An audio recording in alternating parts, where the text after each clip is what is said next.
Wala nang paligoy-ligoy pa because tonight, pag-uusapan na namin ang very controversial, the good, the bad, the ups and downs of married life with my one and only, Chiz! Welcome to Heart World! Basta may naalala ko. Anong naalala mo?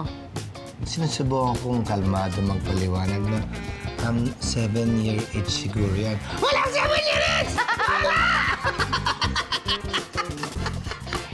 Hindi kasi siya on the 7th year lang.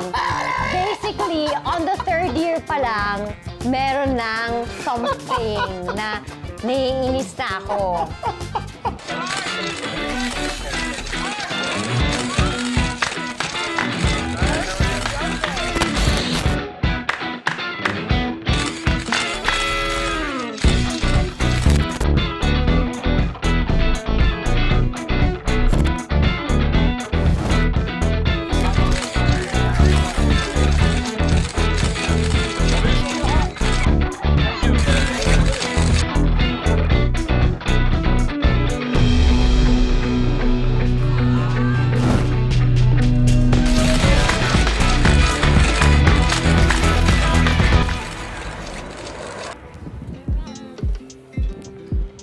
Babe, you're supposed to do the third. Pag ganang third. Hindi ikaw. Saway tayo. Guys. Bakit umiikot? Yan, ganyan lang. Of the first 7 years. Ikaw? Kaligayahan, pagmamahalan, pagtutulungan. Umpisa pa lang, dream guy ko na talaga si Chiz. Noong nagsama kami, it was... Lalong nagusbong. It was a daydream. Yun ang nightmare. I feel like today is better than the time na pumunta tayo dun sa yung one-on-one counseling bago kayo ikasal. Kasi dun talaga clearly nag-fail kami. In-offer pa nga ng babae, sabi niya, would you like to do like a separate private session? Kahit weekend sa bahay ko. Yeah, parang she offered kasi talagang fail kami. Dun pa lang nakita namin that we were so different. We just loved each other, but we were so different in terms of our love language, with everything. Ang nagligtas sa amin yung gigil namin sa isa't isa. Nawala yung gigil na yun. Matagal-tagal para sa kanya, pero para sa akin yung first page, agad-agad naging page 107. Pa-ending na agad yung chapter. Kasi kailangan kong habulin. Kailangan kong habulin kasi kung nasa na siya sa mundo niya, sa buhay niya, sa pag-iisip niya. Because for me, I just turned 30, pero honestly, like I said, medyo late bloomer ako. So, for me, parang ini-enjoy ko pa yung married life, but I knew what to expect, but it's different when you're there already. Kumbaga, hindi mo lang siya kailangan i-share sa mga tao sa paligid namin, pero kahit sa trabaho niya, and that was very hard for me. It took time. It took time hanggang sa ayoko nang mag-adjust! Yung mga nightgown dito, yung panty doon. That's not true. Yung aso doon, yung ng aso doon. Sige, ganyan Kaya hindi ko tayo. ginagalaw. Hinintay ko siya gumising. Pagising mo, ikaw na lang gumalaw nito. Hindi, yung mga aso, it's really my fault. But, kasama na dyan, package deal din ako. Yung language of love niya, I understood was service. So, he was taking care of not just me, but everybody. Ako kasi, ang language of love ko is touch, words of affirmation. Very tough love siya sa akin. But before kasi, lagi niya akong pinapagalitan, laging ingay-ingay, ganyan. Konting Bumanti ka naman. konting ganyan, haba na explanation, ng ending, wag na lang. So, Kaya nga, hindi na ako nagpapaliwanag eh. di na kami, wala na pa. It is what it is. Oh, 3 pala yung anak ko, siya yung panganay. Kala ko 2 lang. Well, dapat naisip niya yun kasi that's what happens when you marry someone who's 15 years younger than you. How come, I just want to know, how come you don't like traveling with me? Or how come you don't like traveling? You're like your dad. Because there's so many things to be done. Sa iba ba kasi ang dami kong naiwan siya. Palagi nasa isip. So, Hintay mo pag-retire ko, mangga ka. I love it. So after some time, parang meron kang mga hinahanap or meron kang mga, I don't know, let's just blame it on the youth. I was I was very restless. I was very, I guess I feel like I was lonely. Parang hindi siya maaruga in that sense. So, napuno yata ako. And I Tapos really... yung tinuturo kong pagiging strong at tough, binalik sa akin. But without me, kasi for me talagang, final destination na ito. Ako, for me, I really packed my bag. I really left. So, it was a very tough time. I always believed, that people should really fight for one another, but I don't know what got into me. Parang a dark shadow was casted upon me. Ang tawag doon, sapi. Nasapi.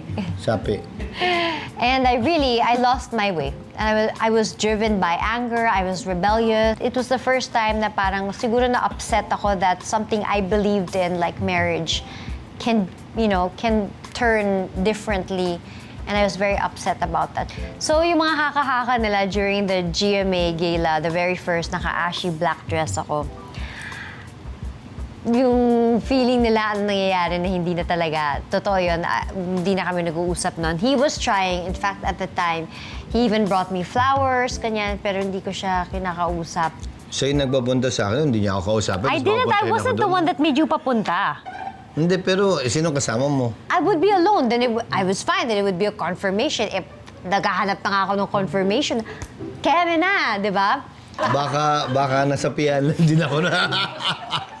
It was, I think, on and off a year. Walang 1 year.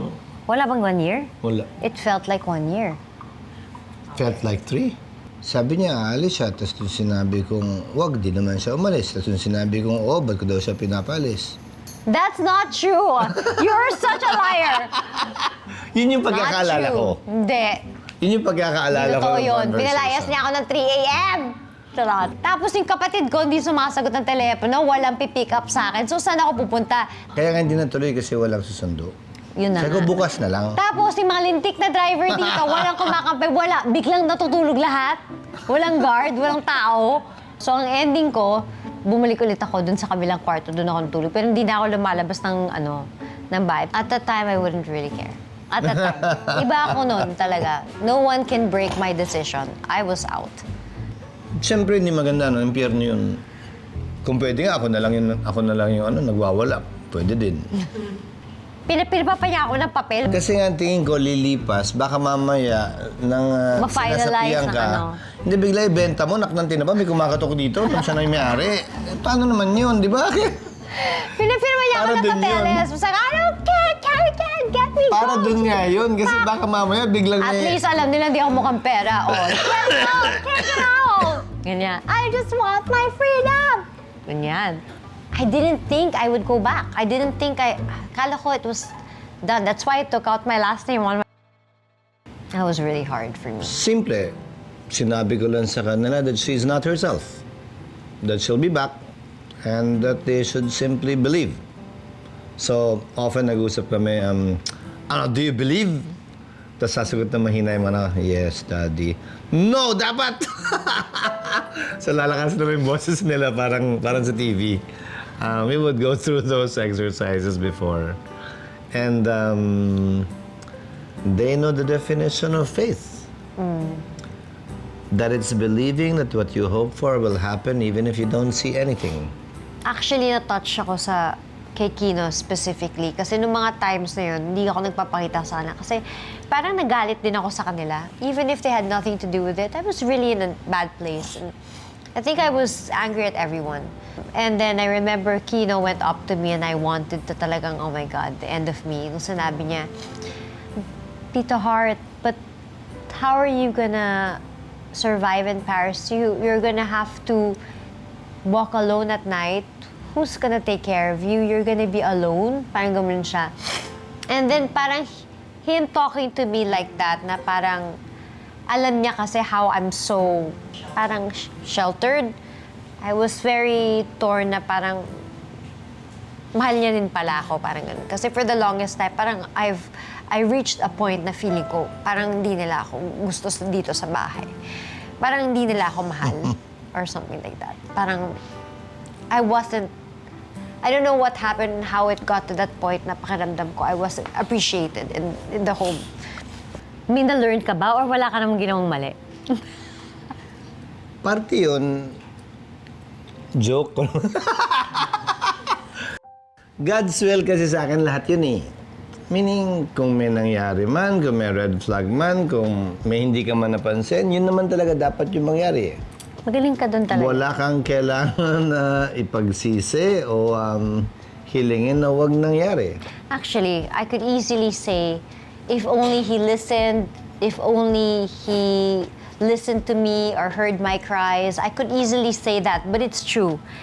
Parang no matter like sometimes when I think about sana hindi ko to nagawa, sana hindi ako nagrebelde, sana hindi ako sumama sa mga ganitong tao o sana hindi ko involve yung sarili ko sa ganitong sitwasyon. Because it was really all meant to happen because it was meant to bring you back together. So parang Yun ang sabi ko sa'yo. Parang kaya pa pala mag-improve sa perfection. hindi niya na ako tinatalakan, di ba? Sa utak ko na lang sinasabi. Tsaka, mahal na mahal niya yung mga aso ngayon. So I guess everything really is for the best. I became a Christian along the way. I was spending my time doing steps and reading, actually. Hindi ako masyadong nagtatrabaho din. I just did what I needed to do, but nothing extra, which is more than what others were doing at that time. Kaya, nung medyo dumiretso na yung buhay, umayos na rin yung trabaho. Kaya nga nakadsawan ako nun sa Senado eh, remember? Nag-post kaya tanong na pauwi ka na eh. Yeah, I wore my wedding ring again. And then I came Alam mo home. yun, hindi ko maintindihan sa mga artista pag may mga ganyan, yung tatanggal, tapos biglang lalagay. Ano ba?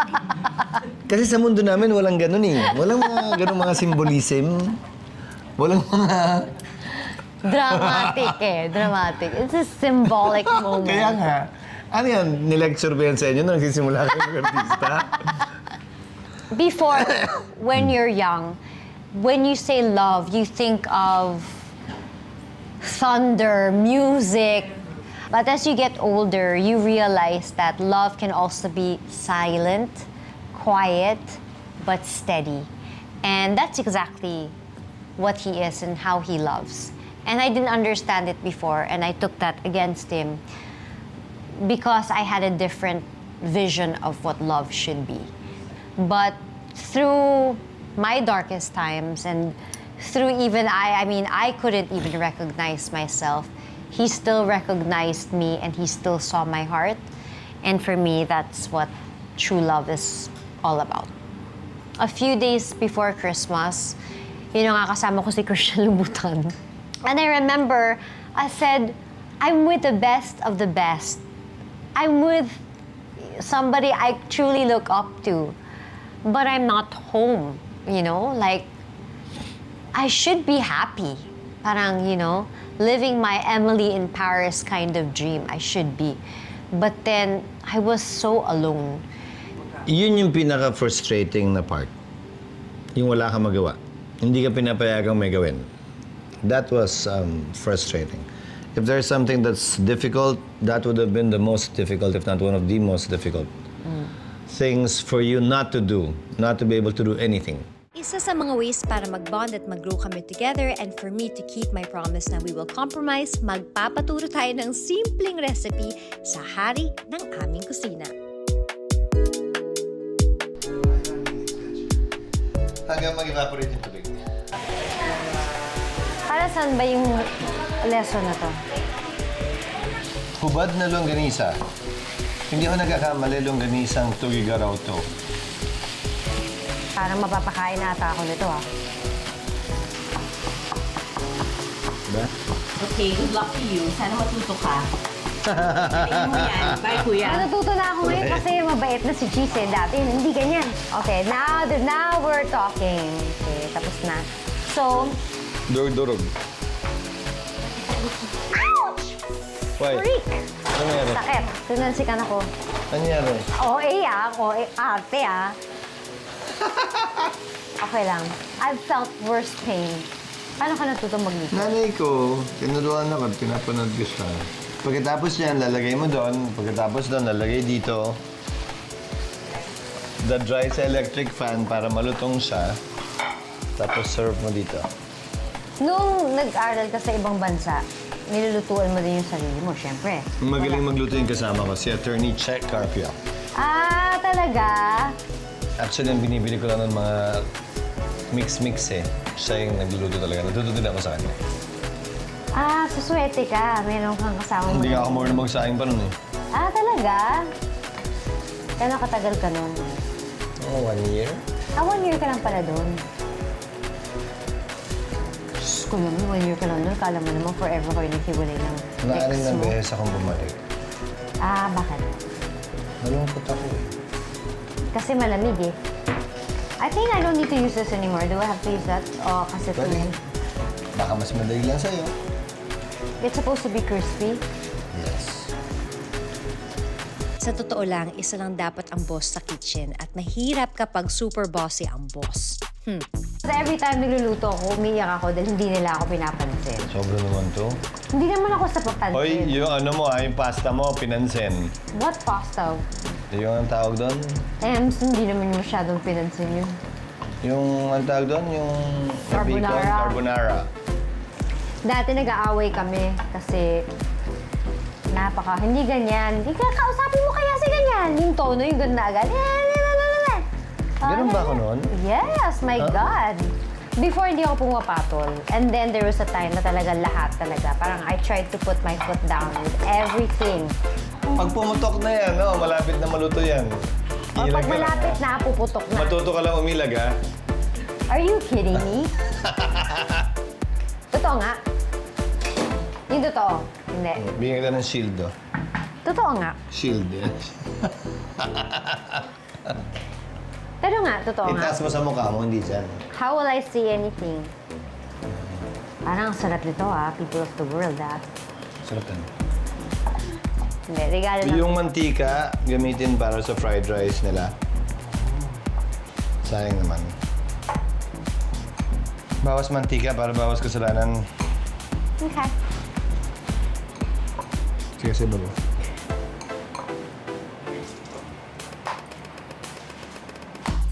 Dapiin mo pa. Walang away na naganap. Dapiin mo pa.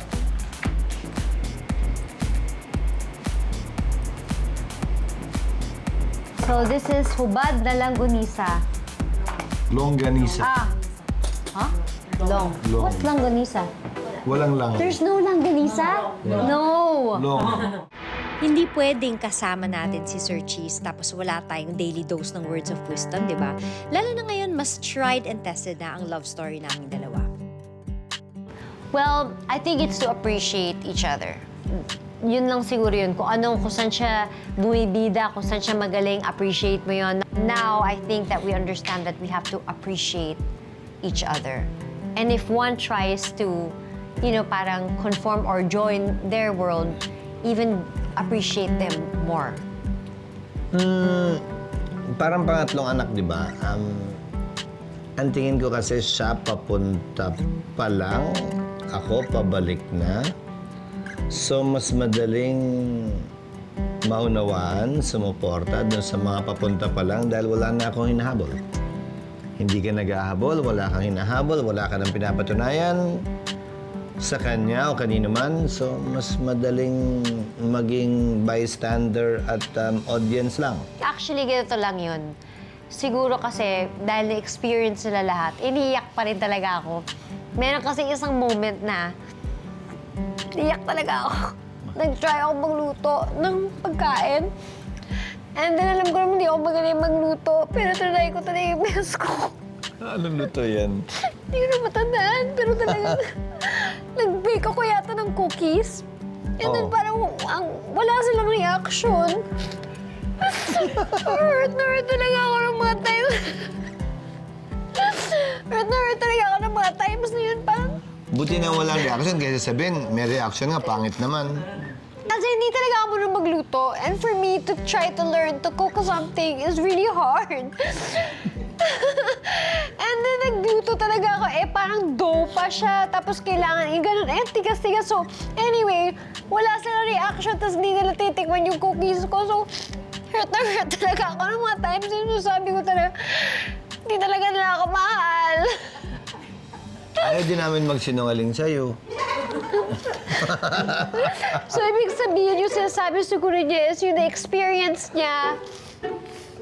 Hindi porket hindi ko pa na-experience, dapat mag-cheer. Pretend na lang. So, it was those things na ulit-ulit.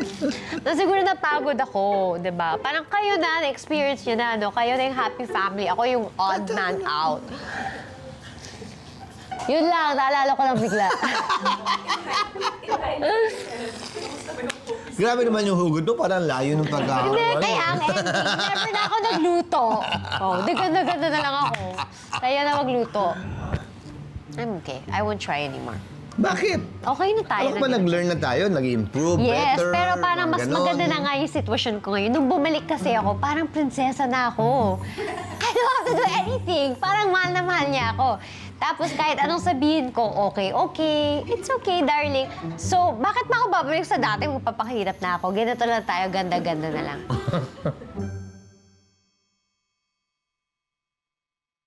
Ay, napag-usapan na namin yan. Eject. So, makinig ka na lang. If it's about your friends or especially new people that are in your life, at the end of the day, you're only protecting your family. So, ingat. Hindi ka pwedeng pumasok dun sa circle ng pamilya ko. Basically. I don't think I would make my husband choose. No, kailangan mo mamili. Ah, okay. Kailangan mo mamili. See, sabi ko, kailangan talaga breakan eh, para ganyan na eh. Hindi, kailangan mo mamili. Hindi ka pwede hindi mamili. Hindi pwedeng each time magiging each sa'yo. It's choosing your family over your friends. So, That's true. masyadong black I and chose white. my friends over my family. Look where that has taken me. Klaro nga dapat.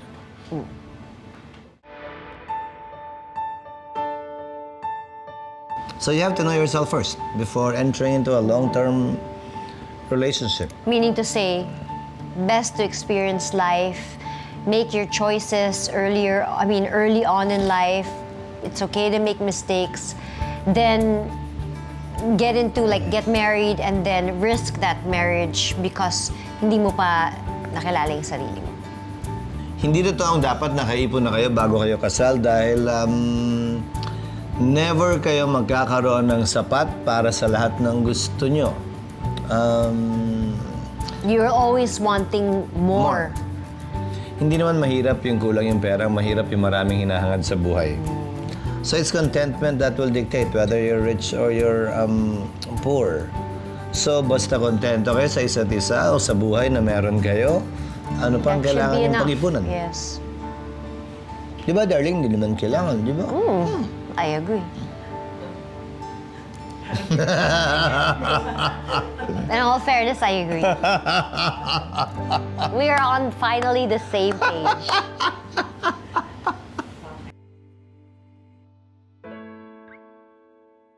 I think that both should talk to each other. Yung try na wag magalit and try to be as logical as possible. Ang sinasabi ko sa kanya nun, hindi niya gaanong pinakinggan. Ano mang away, gaano man kalala ang away, gaano man katataas ang boses, separation should never be an option. Alam mo yun? Yes, it should never be on the table. It should never be on the table, however bad it gets. And never say it out loud. Huwag mong gamitin yun panakot. However bad it gets. Kung gusto mo, lumayo ka muna sandali, magkulong ka sa kwarto, kung ano man. Umalis ka ng bahay, pero hindi dapat option yun. Ginagawa mo yun para bumalik at maayos pa rin. Hindi dapat siya isa sa multiple choice na pwede mong pagpilian. Once you are on the same page with respect to that, then you're invincible as a couple. Wala nang pwedeng makapagpahiwalay sa inyo. Now I know. Now I know. Parang late.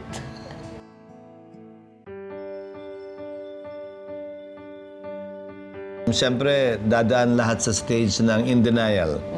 Anong walang oras? Palagi na ako nandito, di ba? Anong kulang pa? Ano ba bang binibigay ko? Dadaan yun doon palagi eh. Hayaan yung lumampas yun, hayaan yung madaanan yun. Basta nga, wala sa lamesa, hindi pwedeng pag-usapan at hindi option ang paghihiwalay. Malalampasan at malalampasan ninyo yun. Walang dahilan para hindi. Tama ba yun, darling? Perfect. Perfect.